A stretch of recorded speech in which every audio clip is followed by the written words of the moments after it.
Let's have a look. Judgment. Brutal energy. I always say this. We always make it sound so fluffy and nice. It's a card of transformation, of change, rebirth, second chances. All of that wonderful stuff. But this is the card that's ruled by the energy of Pluto. And Pluto's not nice and fluffy at all. There are different kind of aspects to this card. The first is that it is number 20. If you have a look, it's number 20. I don't know if you can even see that. Number 20. And that means it's the card before last in the major arcana. The card that comes after this is the World. So that's a successful completion, right? But this is the card before that. What does it mean by that? Well, it means that, before we can successfully complete that cycle, we have to look back. We look back and we kind of do a kind of review where we look back and think, well, okay, I did this, I did that. Judgment does talk about forgiveness, and people don't like that. It's the F word. I literally just talked about that with Aries as well. They didn't get judgment though. But forgiveness is not about condoning what someone else did. Forgiveness is about releasing yourself from a burden, releasing yourself from that anger, from that pain. The example I was giving is I could hurt you in a really awful way, but then I've kind of trotted off into the sunset. I've gone, right? But you relive that every day. So even if I'm not around, I no longer have any kind of energetic, I'm not putting anything on you, I'm not in your space or anything, but I'm hurting you every day by you holding on to that pain or whatever I did. Now, forgiveness takes time. I know it's not that easy. It's not like you can just click your fingers and move ahead. But when you have a 6-card spread and 4 of them are major arcana, it kind of feels like there could be kind of situations or opportunities in April for you to get over this, to move ahead, right? The other aspect of judgment is, why do we forgive? Why do we release the past? It's because we are being called to, it's a judgment call. We're being called to take some action. What we do is we know whatever this decision that we make, this sometimes is a decision card for me as well. Whatever that is, it's going to be final. It's like we're drawing a line under it once and for all. Why is that? It's so we can turn and face our future without fear and move ahead. That's why we do all of that, to release ourselves from the past, to take whatever needed to be learned from it and then to move ahead from there. Yes, judgment is about rebirth. It is second chances. Usually not in this deck, but there's some beautiful flowers that have been grown here. But usually we see people rising up from their graves when the angel plays her trumpet in this one, or gives that call. And think about it, those people, they had to die, they had to release their old life to get a second chance at life. There is that sense, this is the phoenix rising up from the ashes, so there is some kind of rebirth. Second chance, judgment can indicate a situation where you thought you had lost out on that. You had lost out on that chance, in a relationship or at a job. And whatever it was, maybe you're applying for something, maybe you're trying to do something and you thought you'd lost out on your chance, and it may be in April that you see that you have a second chance at this. So whatever happens when judgment shows up, it is transformed. Now, I don't mean to say that, as soon as you start saying about second chances, people start thinking that their exes are going to come back. That's not what it means. It can be that, when you give up after you've had a really bad relationship, you think, I'm never going to love again. It can be that, your ability to love comes back. Your ability to hope comes back. But let's move on. I've kind of gone on about judgment there. But at the heart of your reading, you have the Emperor. Love it. The Emperor is in control, in charge. It's Aries energy. So this could just talk about Aries season for you if we're talking about time-wise. Because Aries, this is the card for Aries in the tarot. But the Emperor, think about it, he gets a very bad reputation of that he's stubborn and he doesn't see things any other way but his own. He's not very good at compromising. And that may be the case. That may be the case. But he is running an empire. He has to be in charge of it. And he is in charge of it. He's very much in control. He knows what he's going to do. He's not afraid to make a decision. So this might be, the Emperor can be the father figure, can be a boss, can be an authority figure.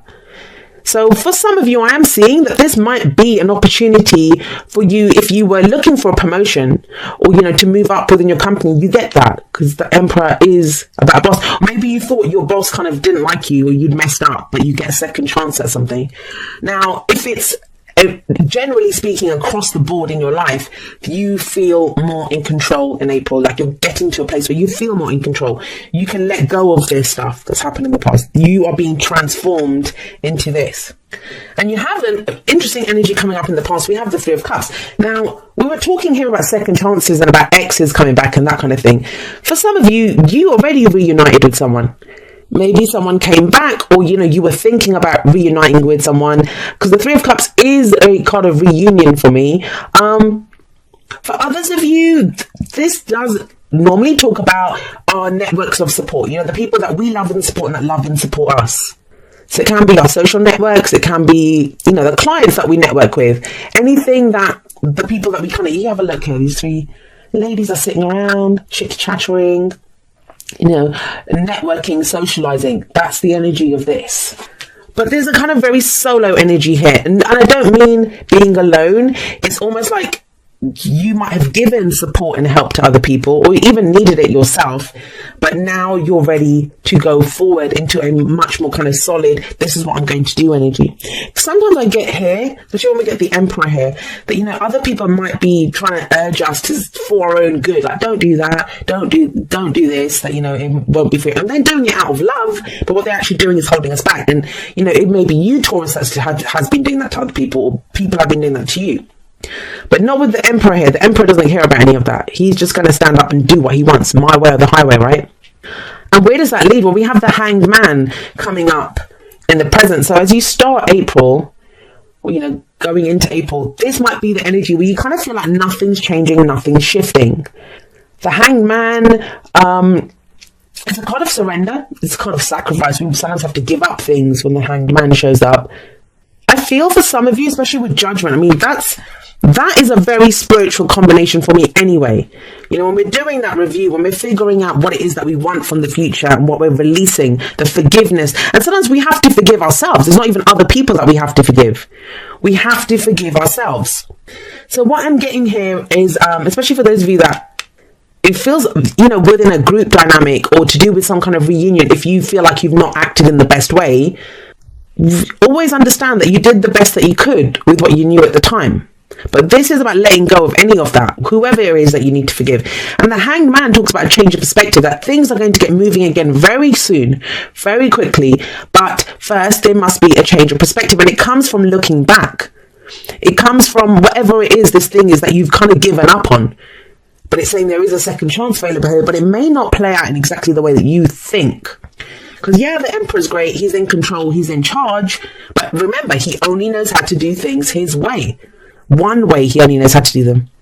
And this is maybe saying there's a different way. There is a different way. That you just control the part of releasing, letting go, forgiving. So if you have a look at the Hanged Man here, he's bound by his legs. But he's not struggling. He's surrendered to that position. Why? Because he's hanging there upside down now. He sees the world from a different viewpoint. He's upside down. The world doesn't look the same. He's going to see something differently from this angle. And when he sees it, when he understands it, then he can move forward. And there is change and movement coming in for you. But this can be like meditation. You've taken time out to try to understand something, to look back at what happened here. I am getting this strong sense of just looking back. Not going back, but looking back. Maybe in how you connected to other people, to the group, maybe some kind of reunion. What have you been doing in group dynamics? Because this is very kind of solo energy coming in here. And where does that lead? If you can do this, once things get moving again, where do they move to? Well, we have the Wheel of Fortune coming up. The Wheel of Fortune, it is a card, again, it can be of second chances. So we have second chances coming up here. But it's transformed, guys. It's not going to be the same. We have the Emperor sat above the Wheel of Fortune. They're two opposing energies. He's in control. He's in charge. He wants things done his way. But the Wheel of Fortune is fate. No one can control the Wheel of Fortune. Things get taken out of our control. But you still feel in a more solid place to be able to make the most of this energy or to use this energy, right? Now, the Wheel of Fortune, the other thing for it can be, yes, like a situation comes back round again, but we do things differently this time. Maybe now you're able to deal with something on your own, whereas in the past you needed support to be able to do this. In the past, you were working in a group, or, you wanted your friends and family members with you. Now you're ready to do it alone. But there is an opportunity that comes in with the Wheel of Fortune. So what's the advice here? The advice is the Queen of Wands. She, again, is kind of very solo energy. She's very confident. She's very, I always see her as, she doesn't care. She only knows what she wants and she's willing to go for it. She's spectacular looking usually. I always find her the most spectacular looking out of all the queens. Because she is confident. Some of you might be dealing with a fire sign. We have Aries here. This would be Aries, Leo, Sagittarius energy. But at the very least, it talks about making the use of any kind of downtime that you've had. You know, I kind of feel like you come into the month doing this. You're doing this kind of review of where am I going? What am I doing? Because destiny's about to come calling for you, Taurus. How are you going? What are you going to do with that? I feel like a lot of you, it's a delicate kind of balance between trying to control what happens or looking at what comes your way and taking control of those opportunities, but in a kind of balanced way, right? Whereas you feel like you're in control, you're confident, you know what you want out of the situation. That's the Queen of Wands too. Now, for some of you, the Queen of Wands may be the kind of destiny point that comes in. The Queen of Wands to me is also like the celebrity. So if any of you are in the limelight, or you know, you're trying to get recognition, in whatever field you're in, it feels like you get it when the she comes up. And she's not in the group anymore. So, I mean, whatever, this Three of Cups is kind of throwing me a little bit because everything else feels kind of very solo energy. Very, I'm going to do this, I'm going to get that done. But here we have a group. The Three of Cups is a group. It's our family, it's our friends, it's whoever else that, you know, our networks that we're part of. Maybe you've broken away. Maybe you were working within a group and now you're going to step out into the limelight yourself. You're going to take charge. So the King of Cups, and it's interesting because you guys got Aries energy and Aries did get the King of Cups and the Hierophant as well in their reading. The King of Cups is very emotionally aware. Very emotionally aware. I always see him as the ideal lover. So for some of you, it may be that, you know, what you're going through here, especially if this is to the relationship, could be releasing the past. Maybe like you dated from someone your friends introduced you to, or, you know, you guys had the same kind of social group. That's where you're kind of going off on your own now because you don't want to be around that person. But the King of Cups to me is the ideal lover. So maybe you have an idea now of who this ideal lover is. This can also mean if this is your energy. I mean, you may be dealing with a water sign, which is Pisces, Cancer, Scorpio. But the King of Cups is very much, he knows how he feels, but he doesn't always show it. Still waters run deep with this guy. What he feels isn't always what he shows, and he won't show it until he's ready to do it. Until he's ready to say, this is how I feel. And when he's ready to, he will express it. So somebody could be coming out, that could be the fated opportunity. That, you know, that someone comes out and says, this is how I feel about you. And then you are the Queen of Wands who steps up and says, yes, you know, I want this, or this is what I want to go for. She knows what she wants and she knows how to get it. For some of you, I've just realised actually with the... Oh gosh. I have no idea what I just knocked over there, but for some of you with the Queen of Wands coming up here, it can indicate that the Three of Cups is maybe a group that you used to know, you know, people that you used to work with. They hold the answer to what it is that you go forward. So you can contact them or you go and get what you want from them. But that could be a romantic message for some of you, that you kind of understand how you feel about someone, or, you know, someone reveals that to you. Now, just be careful though, we have the Devil coming up here. Capricorn energy. Maybe you're doing this review looking back over like what has been holding you back. That's all the Devil says. I know a lot of Capricorns, a lot of readers actually go up in arms when they see the Devil. And they're like, I don't know why Capricorn gets this. Because Capricorn deals with what has power over us, and so does the Devil card. Devil is, that's all the Devil card asks you, is what has power over you? What is holding you back? What is stopping you from stepping into your own power? Is it taking, you know, is it putting other people's needs before your own? Because we do have the Three of Cups here. This is working in that group. Maybe some of you have taken some time out to go, you know, figure out what it is. What do I want out of this? What have I been through? What has this cycle taught me? And it feels like you need to do this because some opportunity or fated event is coming your way. If this is a relationship reading, it can be that, you know, if someone comes in, a new person comes in for you, you kind of do feel like, oh my God, I've known this person forever. We're like meant to be together. But with the Wheel of Fortune and the Emperor, I get the sense that, yes, you'll feel more in control, but you're not going to be able to control the whole situation. You'll be in control of yourself. That's the great thing of the Emperor, but you won't be able to control the situation, not with the Wheel of Fortune there.